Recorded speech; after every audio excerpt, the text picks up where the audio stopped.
Good evening, everyone, and welcome to the Friday Night Money Show. I'm your host, Ranjit Dhaliwal. As a mortgage professional and also a licensed financial advisor, my goal is always to provide my clients with the tools necessary to increase their net worth. So today we're going to do again something similar. We're going to try and empower you with new tools and new strategies where you can actually increase your net worth. Over the next half an hour or so, I'm going to be talking about reverse mortgages and the alternatives for reverse mortgages, which can help you save literally tens of thousands of dollars, and the dangers of shopping for a mortgage rate. And we're also going to talk about how to have the best of a fixed rate guarantee and the low cost of a variable rate mortgage product. It's actually an exciting new product we're going to talk about later on. And then we're going to end the show off with a special where 20 of our lucky listeners are going to get an opportunity to qualify for the special of the week. Before we do that, I want to talk about the markets for this week. As far as Toronto stocks were concerned, they finished slightly lower today, but ended the week with a modest gains as bank stocks rose for the 9th straight session, and techs held their ground despite a tough ride for research in motion. The Toronto Stock Index closed down 13.94 points, or about 0.2 percentage point, to close at 65.53. For the week, Toronto's main equity index rose 1.5%.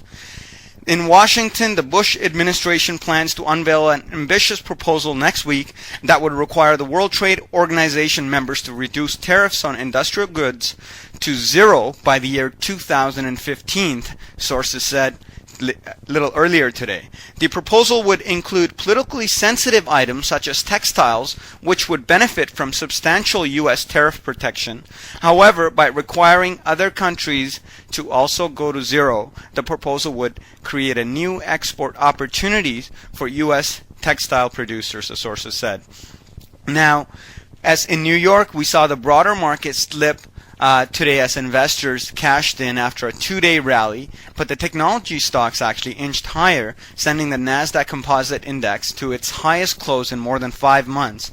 The tech stocks had been pinned lower for much of the session, weighed down by Brocade Communication Systems after the data storage firm cut its revenue outlook and slashed jobs further. But optimism about the outlook for the U.S. economy and corporate profits ultimately won out today.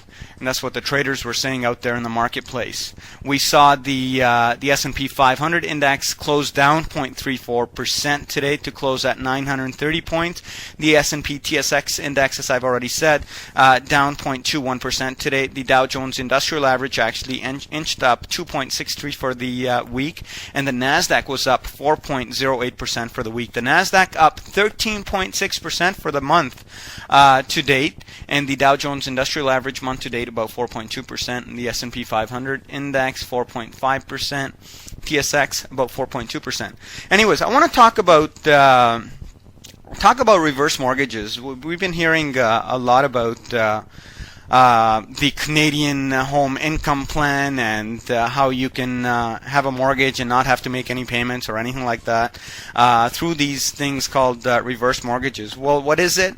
First of all, it's set up as a collateral charge. They advance a certain amount of money to you, and the idea is you don't have to make any payments. It's sort of set up like kind of like an annuity as well in certain ways. But let's stay on the mortgage track. Basically, what they do is they advance you, let's say, $25,000. If your property is $100,000, they'll give you a very low advance from $25,000 to about $40,000, maybe $50,000, and then the payments will accumulate.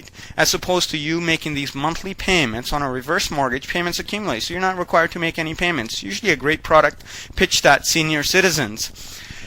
Sounds like a great product. What are the problems? Well, the problems are the costs associated with these products. Sometimes they run into the tens of thousands of dollars, whereas there are much better, much more efficient alternatives available. Now, one of the things, if you're looking for income or if you're looking for a sizable amount to take out of your for your retirement from a home, I would suggest you take out possibly a $100,000 mortgage. You're going to have mortgage payments on it. However, what I would do out of the $100,000, take $50,000 of it and put it into some sort of an investment, diversified portfolio, and set up a systematic withdrawal plan. What a systematic withdrawal plan, ladies and gentlemen, is, it's a product or a system that allows you to tap into your portfolio on a monthly basis for income purposes. So you could take out, for example, out of the portfolio the equivalent of the entire payment. So let's say you're paying about 4.5% on the mortgage, and on your portfolio you're earning about 9%. Then essentially you could actually use $50,000 for whatever purpose you want, and the rest of the $50,000 you're going to invest it into an investment, into a bunch of different investments, and we're going to create what we call a portfolio.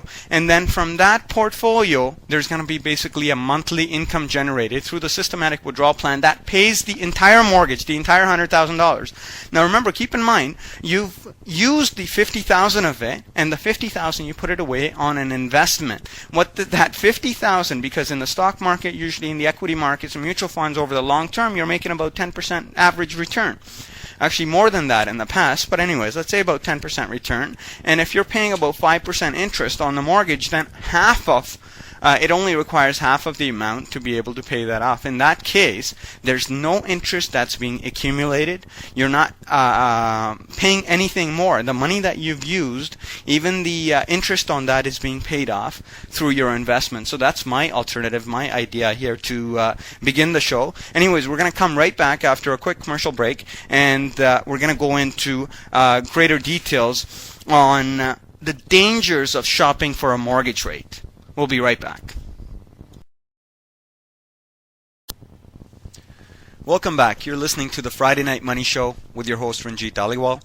I want to move along and talk about, I actually get a lot of clients coming into the office saying, I've been shopping around quite a bit for a mortgage.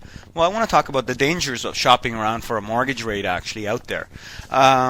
Most people are not aware of the fact that each time you make an application for a mortgage, there's this thing called a credit inquiry that is performed on your personal credit profile, which basically means the lender, whoever it is that you're talking to, a lot of times actually clients are not even aware of the fact that they're telling, they contacted a lender and they're asking them what their best rates are and so on. The lender starts getting into some greater detail. For example, Mr. and Mrs. Client, what is your date of birth? What is your SIN number? And so many different things.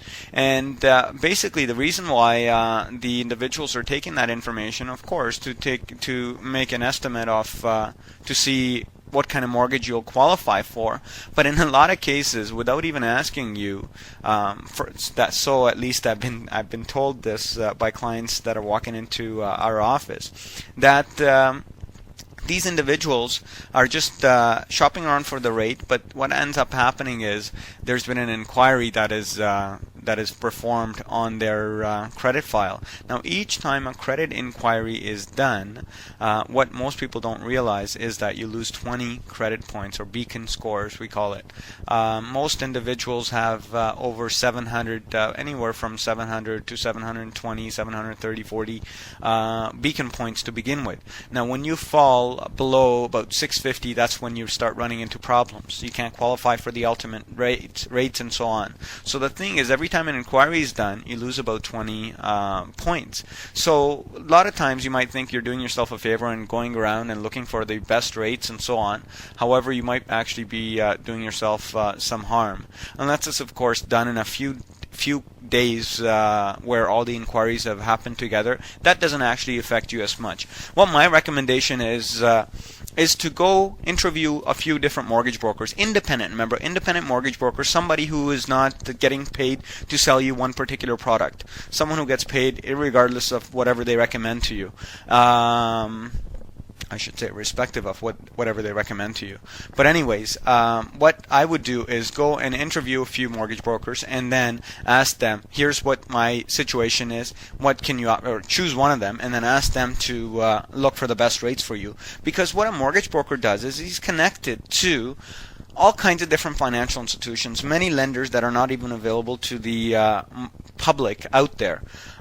So what you want to do is, what a mortgage broker does is, when they take the information, they can do a credit check, and then based on that make a judgment. Remember, they're more there nowadays for advice purposes. What product should you really choose? I mean, that's one of the things that we do the most. That's where I spend most of my time, talking to clients, prospects, about what their personal situations are, where they want to go in terms of their financial situation. And remember, in our firm, our goal is to increase their net worth, even if they're just looking for a mortgage from us. So we're going to try and come up with some sort of a unique product that fits their specific needs. And that's what a broker will do without having to go through all these different inquiries every time.